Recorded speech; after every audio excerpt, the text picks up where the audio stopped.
할렐루야. 네. 자, 하나님의 말씀을 듣는 시간입니다. 우리 어린이들도 어떤 말씀이 들려지는지 잘 듣고 깨닫기를 바랍니다. 단풍이 곱게 물들어가는 10월의 셋째 주일입니다. 하나님을 믿지 않는 사람들은 이 주말의 시간이 황금과 같아서 가장 멋진 시간을 나름대로 보내려고 할 텐데, 뉴스를 접하면 산과 들로 또 오곡백과가 무르익고 또 곱게 물들어가는 단풍 구경을 위해서 산행을 하는 사람들이 많은 것 같습니다. 그러나 오늘 우리는 그 시간들도 우리에게 필요하고 소중하지만 하나님을 예배하는 자리에 나오신 여러분들 주 이름으로 축복합니다. 우리가 가을 들녘을 살펴보면 곱게 물들어가는 단풍 참 아름답고 한번 좀 그런 나들이의 시간을 가져야 되겠다라는 마음을 우리가 갖게 되는데, 우리가 가을 산행을 하면서 곧 가을 들녘을 바라보면서 우리 시선을 사로잡는 그런 여러 풍경들은 결코 하루아침에 이루어진 결과물이 아닙니다. 그 하나하나를 다 살펴보면 기다림의 결과죠. 그래서 다양한 과일을 거두는 일도 기다림의 결과고, 오곡백과도 기다림을 통해서 주어진 하나님의 선물이 아닐까. 그래서 우리가 봄이라고 하는 계절에 씨를 뿌리고 또 농부들이 수고하고 땀 흘려서 이 가을이라고 하는 계절에 여러 오곡백과를 거두는 이런 시간들은 우리에게 큰 기쁨인데, 이 기쁨은 하루아침에 주어진 것이 아니고 오랜 시간 그 기다림을 통해서 우리 손에 들려지고 또 우리의 삶에 주어진 그런 축복임을 잊게 되는 것입니다. 하워드 위트만이라고 하는 분은 우리 인생은 기다리는 시간이다 라고 이렇게 말했습니다. 따라하실까요? 인생은 기다리는 시간이다. 우리가 사실 이 기다리는 시간, 이해하기 어려운 표현은 아닌데, 우리 인생을 가만히 들여다보면 우리는 끊임없이 무언가를 기다리면서 살아왔고, 지금도 역시 우리는 무언가를 기다리고 있고, 아마 내일이라고 하는 시간도 우리는 많은 것을 기다리면서 살아가게 될 겁니다. 그래서 이 위트만은 인생을 기다리는 시간으로 그렇게 표현을 했는데, 어떤 기다림의 일들이 있을까요? 결혼한 부부는 아기를 기다리겠죠? 또 태어난 아기는 태어난 또 아기를 부모는 설 때를 기다리고, 말할 때를 기다리고, 걸을 때를 기다리고, 유치원 입학할 때를 기다리고, 초등학교 입학할 때를 기다리고, 그죠? 우리는 이 어린 시절 참 부모가 자녀에게 아주 구체적으로 얼마나 많은 기다림 속에서 그 기다림의 일들이 하나하나 경험되어질 때마다 참 웃으며 행복함을 느꼈던 그 시간들을 우리가 기억하게 되는 것입니다. 청소년은 뭘 기다릴까요? 빨리 학교 졸업하는 거 기다릴 수 있겠죠? 빨리 어른이 되는 거, 민증 언제 받지? 민증 받으면 나도 어른이다 라고 하는 그런 마음을 가지고 이거저거 하고 싶은 것들이 많은, 그죠? 우리 한 번쯤 아마 그런 마음들 다 가졌을 겁니다. 청소년은 성인의 때를 기다리고, 또 청년이 되면 기다림이 사라지나요? 청년의 때는 멋진 이성을 기다리고, 결혼을 기다리고, 또 돈 많이 벌어서 하고 싶은 거 해보는 그런 직장을 또 기다립니다. 장년기, 노년기, 끊임없이 우리는 나열할 수 없을 만큼 수많은 것들을 기다리면서 살아가고 있습니다. 노년에는 뭘 기다릴까요?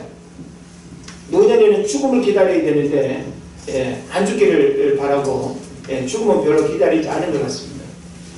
그래서 사실 죽음만큼 확실한 게 없고, 그리고 죽음은 우리가 기다리지 않아도 찾아오긴 하지만 아름다운 죽음을 준비하는 일은 필요하지 않을까.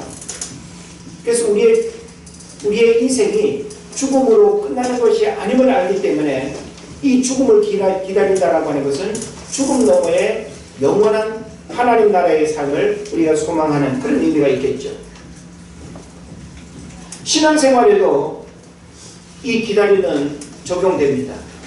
주님 만날 때를 기다리고 은혜 받을 때를 기다리고 기도하고 응답이 이루어질 때를 기다리고 하나님의 축복의 날들을 기다리고, 그죠? 만약 우리가 인생 가운데 기다림이 없다고 한다면 죽은 목숨 아니겠어요? 넘는 인생 아니겠어요? 우리가 건강하게 살아있는 사람은 끊임없이 내일을 기다리고 끊임없이 내 삶에 일어날 소중한 것들을 기다리는 것이 지극히 정상입니다. 신앙생활도 기다림입니다. 우리 인생도 기다림이지만 신앙도 기다림이에요. 그래서 제가 성경을 가만히 머릿속에 66권을 이렇게 1189장을 넘겨보니 성경도 한마디로 표현할 수 있는 게 뭔가 하면 구원의 역사를 이루어가는 기다림의 책이다. 따라합시다. 성경은 구원의 역사를 이루어가는 기다림의 책이다. 예. 그래서 우리가 성경을 보게 되면 수많은 이야기들이 있잖아요. 인물과 사건으로 펼쳐지는 하나님의 이야기, 성경 아닙니까? 근데 우리가 성경 어디를 펼쳐봐도 성경은 기다림의 사건과 기다림의 일들을 통해서 우리에게 많은 메시지를 주고 있습니다. 그래서 우리가 다양한 관점에서 성경을 풀어갈 뿐이지 그 모든 사건과 모든 인물과 모든 일 속에는 기다림의 메시지가 다 있다는 거예요. 자, 우리가 구약 창세기부터 한번 쭉 훑어볼까요? 노아는 방주를 만들며 하나님의 물의 심판을 기다렸습니다. 몇 년간 기다렸죠? 네. 답이 나올 듯한데 120년을 기다렸습니다. 이게 노아 이야기죠. 예? 기다림의 메시지를 우리가 빼버릴 수 있을까요? 노아가 사실은 하나님의 하실 일들을 믿음으로 바라보면서 기다리지 못했다고 한다면 구원의 방주는 있을 수가 없죠. 그러니까 이 방주 이야기, 노아 이야기는 바로 120년이라고 하는 기다림의 시간들을 통해서 펼쳐지는 하나님의 구원 역사의 사건이다라고 하는 사실을 우리가 알 수 있는 것입니다. 또 아브라함은 무슨 조상이죠? 믿음의 조상이죠. 아브라함이 믿음의 조상이 되기 위해서 아들 이삭을 얻기까지는 얼마를 기다려야 했나요? 25년을 기다려야 했습니다. 네. 너무 쉬운 질문을 하니까 대답을 잘 안 하시는데 그냥 대답하면서 설교를 들으십시오. 75세에 하나님으로부터 너를 통해서 하늘의 별과 같이 땅에 바다의 모래같이 수많은 민족이 번성하게 될 거라고 하나님이 말씀하셨잖아요. 그런데 현실적으로는 75세라고 하는 나이에 자식을 얻는다는 거 거의 불가능하죠. 그런데 하나님께서 25년 후 아브라함이 100세가 되던 해에 아들 이삭을 하나님이 주셨어요. 그 25년 기다림의 시간이 믿음의 조상이 되는 역사를 펼쳐가는 중요한 모티브가 되는 거죠. 또 야곱이 외삼촌 라반의 집으로 도주해서 고향으로 돌아오기까지 몇 년을 기다렸습니까? 20년을 기다렸습니다. 그 20년 동안 무슨 일이 있었는지 여러분 아시죠? 뭔 일이 있었습니까? 재물을 얻는 시간, 그리고 또 아내를 얻어 또 가정을 이루는 그런 시간이 20년의 시간이었습니다. 또 요셉이 애굽에 팔려가서 총리가 되고 그의 70명의 가족을 구원하고 부모 형제를 상봉하기까지는 또 몇 년이 걸렸습니까? 13년이라고 하는 시간이 걸렸습니다. 13년의 기다림의 시간을 우리가 알아야 된다는 사실이죠. 모세가 출애굽의 지도자가 되기 위해서 미디안 광야에서 몇 년을 또 기다려야 했습니까? 40년의 기다림의 시간이 필요했습니다. 다윗은 왕이 되는 기름 부음을 받았지만 사울 왕으로부터 쫓고 쫓기는 상황 속에서도 몇 년을 기다려야 했습니까? 10년을 역시 기다려야 했습니다. 바벨론 포로로 잡혀간 이스라엘이 돌아오기까지는 또 몇 년을 기다려야 했습니까? 70년을 기다려야 했습니다. 말라기 이후 세례 요한을 통해서 메시아로 이 땅에 오신 예수님을 만나기 위해서는 몇 년의 시간을 또 기다려야 했을까요? 400년의 시간을 기다려야 했습니다. 예수님이 부활 승천하시면서 약속하신 성령이 오순절 마가의 다락방에 임하기까지는 얼마를 기다려야 했나요? 기억이 힌트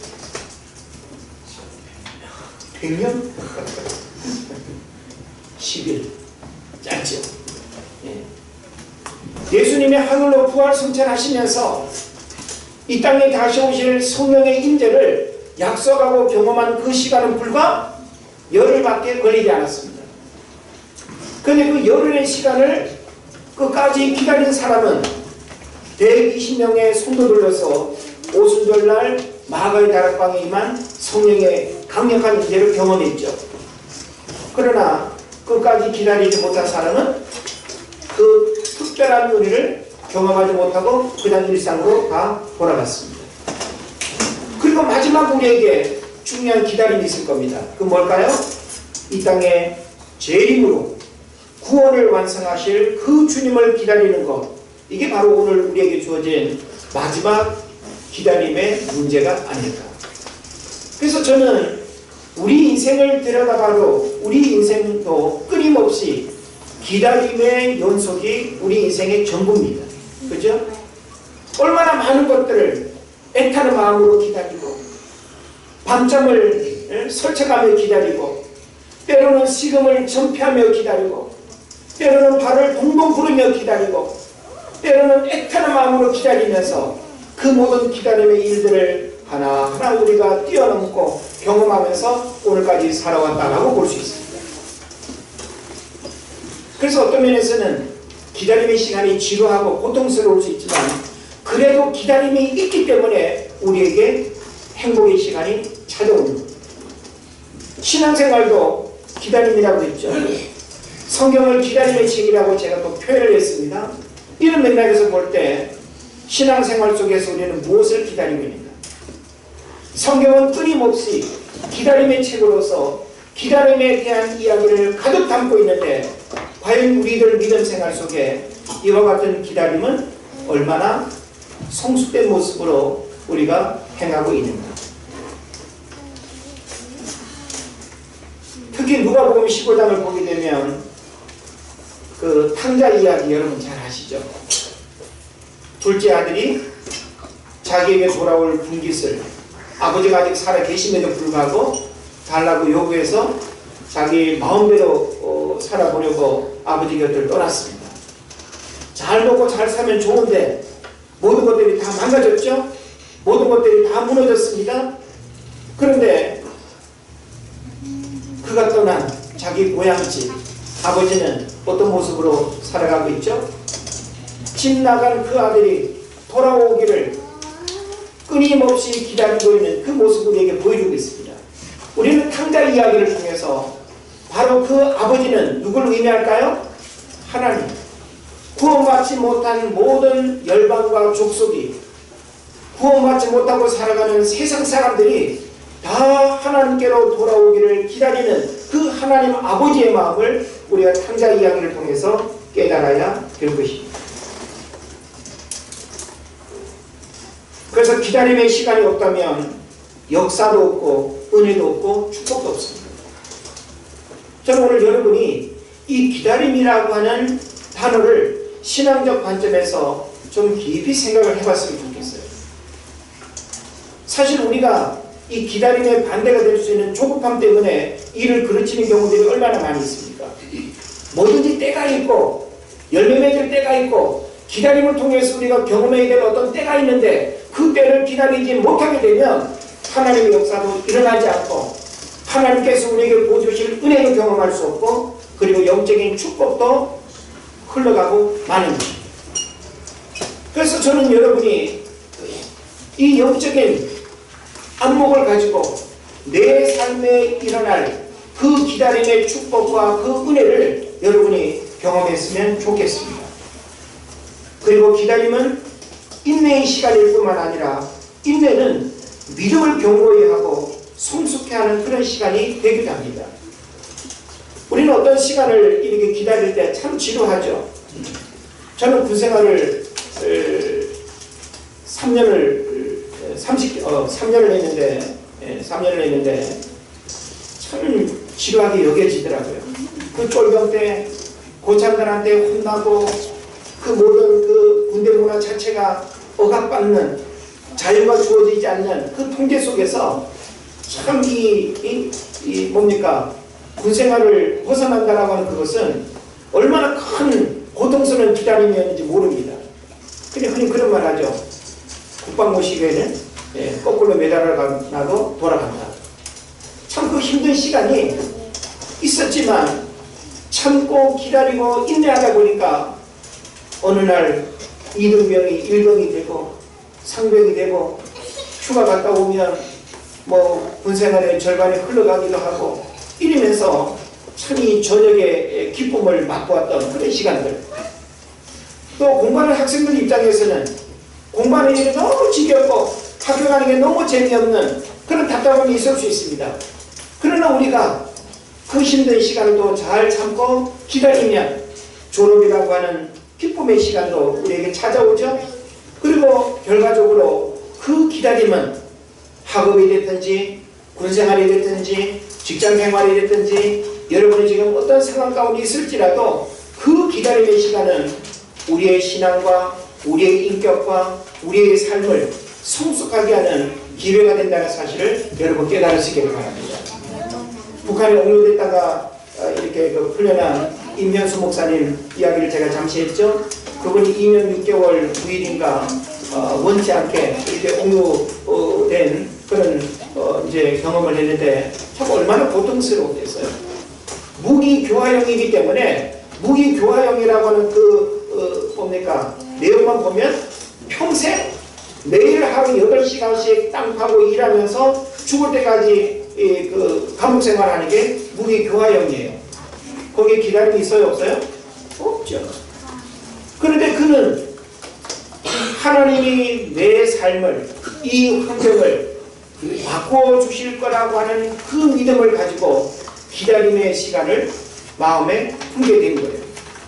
그 기다림의 시간이 2년 6개월이라고 하는 시간이 흘러갔지만 그 시간은 그 목사님이 이전에 경험하지 못한 엄청난 생각의 변화와 신앙의 성숙과 그리고 믿음의 연단과 그리고 하나님을 사랑하는 마음과 북한 체제를 새롭게 이해하는 소중한 기회가 됐다라고 하는 사실입니다. 바로 이 기다림은 우리 삶 가운데 다양한 결과를 가져오게 하는 중요한 비결이 되게 하는 것입니다. 그래서 기다림은 완전한 것을 경험하는 축복의 시간입니다. 우리가 기다리지 않으면 서리금밥 여러분 먹어보셨죠?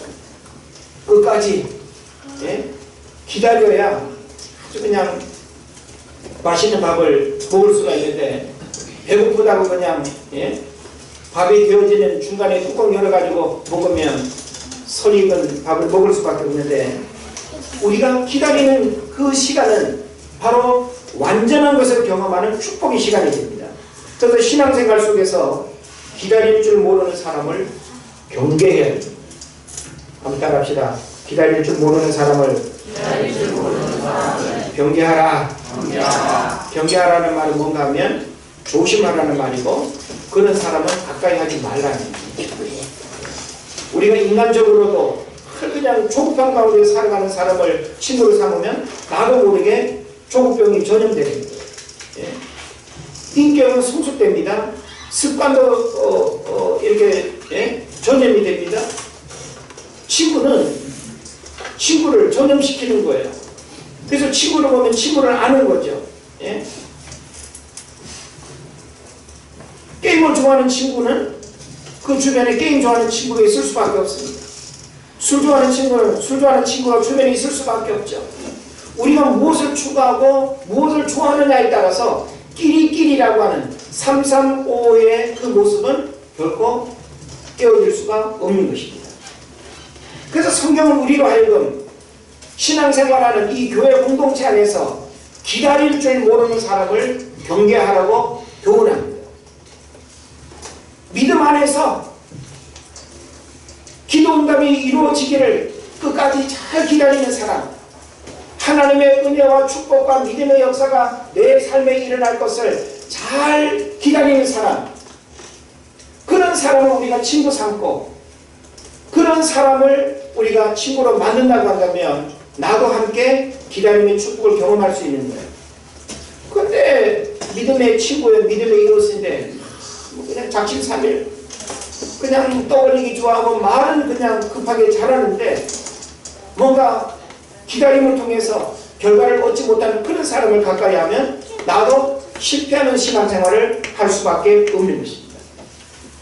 하나님의 약속을 믿는 사람들은 때를 기다릴 수 있어야 됩니다. 믿음으로 기도한 사람은 응답을 기다려야 합니다. 눈물로 기도하고 믿음으로 씨를 뿌렸으면 열매를 기다릴 수 있어야 하는 것입니다. 그래서 우리가 성경을 보게 되면 하나님은 무엇을 기다리는가, 누구를 기다리는가, 이걸 좀 이렇게 생각을 해볼 필요가 있는데 오늘 본문에도 나와 있지만 하나님은 기다리시는 분이에요. 한번 따라합시다. 하나님은 기다리시는 분.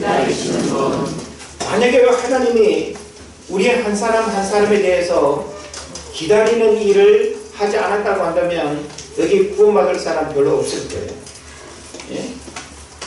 하나님이 끝까지 우리를 기다리고 기다리셨기 때문에 우리의 허물, 우리의 부족함, 우리의 결점, 우리의 부끄러움, 우리의 수치스러움 얼마나 많습니까?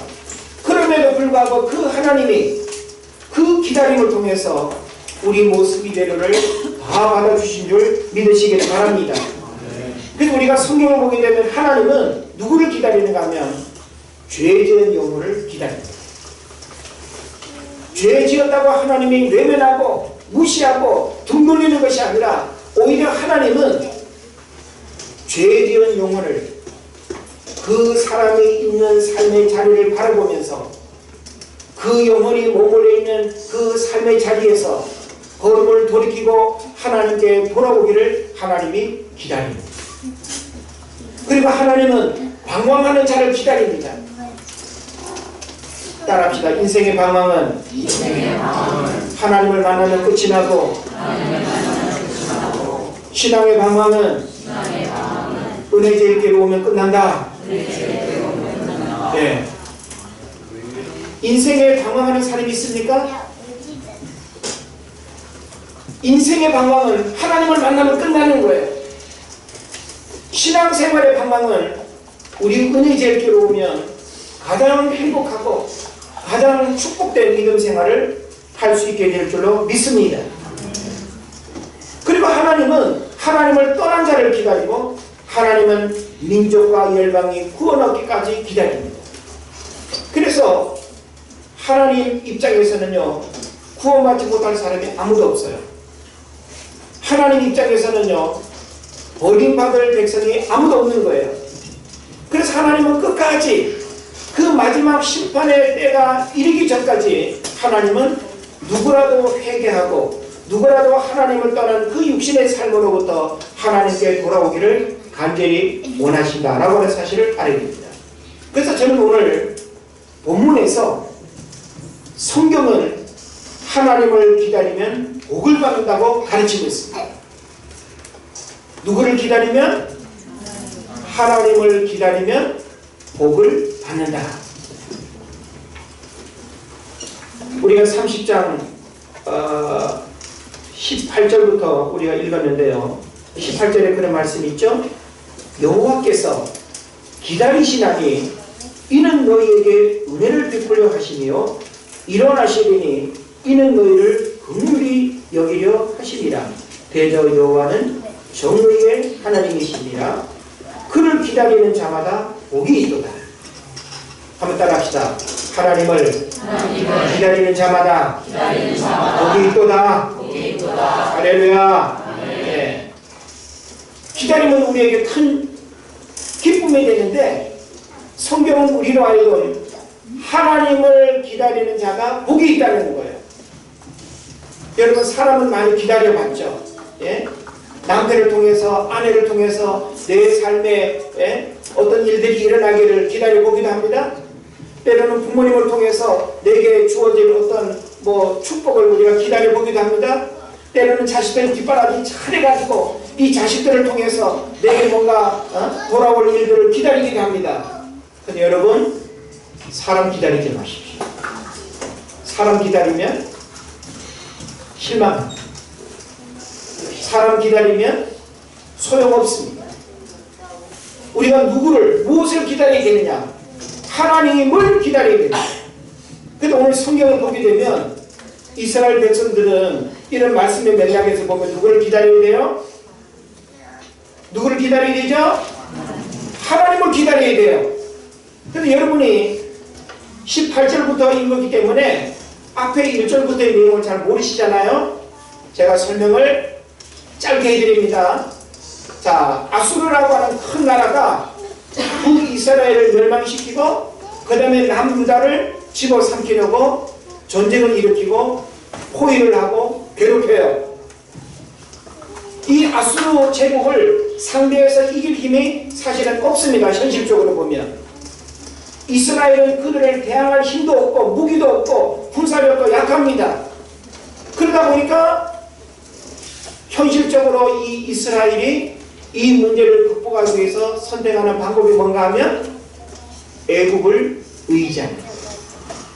애굽, 이집트 나라 여러분 아시죠? 애굽을 의지하는 거예요.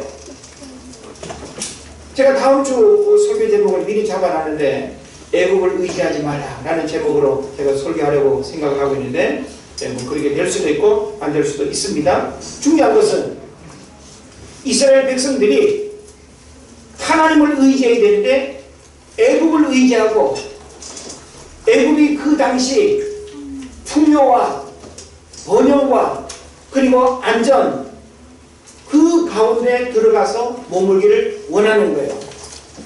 그러니까 하나님께서 얼마나 실망스럽겠어요. 얼마나 하나님의 백성인 이스라엘이 그런 배반의 행동에 대해서 안타까우시겠어요. 그들이 다 애굽 밑으로 들어간 거예요.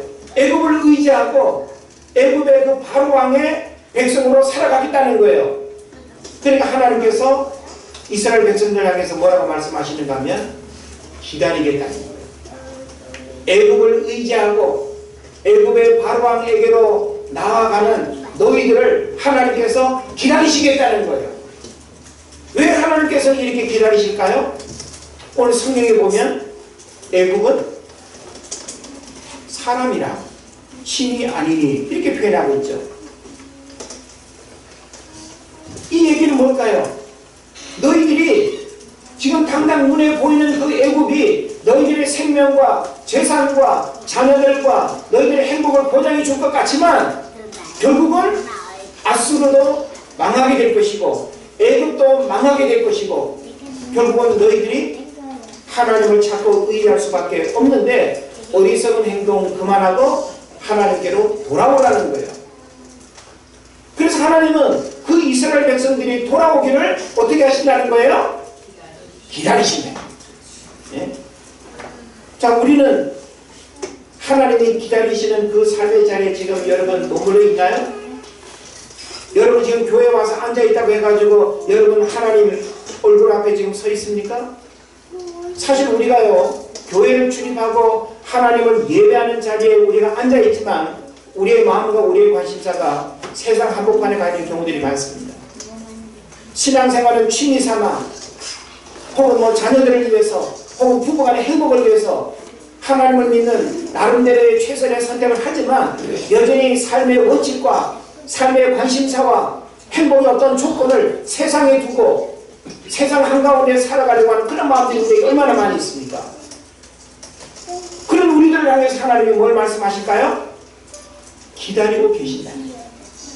몸만 교회에 와 있지 말고 지금 저 서울 한복판에 가 있는 세상 한가운데 가 있는 그 마음이 하나님께로 돌아오기를 하나님이 기다리고 계십니다. 할렐루야. 하나님은 육신의 생각을 가지고 있는 우리가 돌아오기를 기다리고, 예? 내 마음과 내 방법대로 인생의 성공을 꿈꾸면서 살아가는 그 세속적인 어떤 가치관으로부터 하나님께 돌아오기를 기다리고 계십니다. 그래서 기다리는 자에게 하나님께서 복을 약속하고 있어요. 하나님은 기다리시는 분인데 그 하나님의 기다림 앞에 반응하고 그 기다림의 자리로 나오는 자에게, 그리고 끊임없이 그 하나님을 기다리는 자에게는 하나님이 복을 약속하고 있다는 사실입니다. 자, 그럼 오늘 성경에서 기다리는 자에게 어떤 복이 예비되어 있다고 말씀하고 있나요? 그걸 우리가 좀 몇 가지 살펴보고 마칠 텐데요.